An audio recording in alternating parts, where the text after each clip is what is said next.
سنی ہو سکتا ہے اسے سورہ اخلاص نہ آتی ہو سکتا ہے اسے سورہ فاتحہ نہ آتی ہو، سنی ہو سکتا ہے اسے مسئلے نہ آتے ہوں، مگر عبد القادر جیلانی کا نام تو اسے یاد ہے نا، حسن کا نام تو یاد ہے، حسین کا نام تو یاد ہے، صحابہ کا نام یاد ہے، اہل بیت کا نام یاد ہے۔ سنو، سنی کی پہچان کیا ہے؟ سنی کی پہچان صرف یہ ہے، یہ نہیں، سجدے کا نشان نہیں، ٹوپی اور پگڑی نہیں، داڑھی اور تسبیح اور مصلی نہیں، سنی کی پہچان صرف یہ ہے، اس کے سامنے کسی اللہ کے پیارے کا ذرا نام تو لو،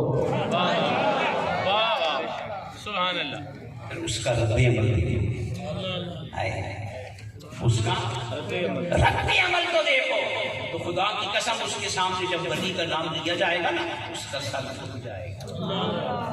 یہ ایک نمبر کی پہچان ہے، اور یہ سنی کی تو یاد رکھنا، سنی گناہگار ہو سکتا ہے، ولیوں کا غدار نہیں ہو سکتا، ولیوں کا تو آئے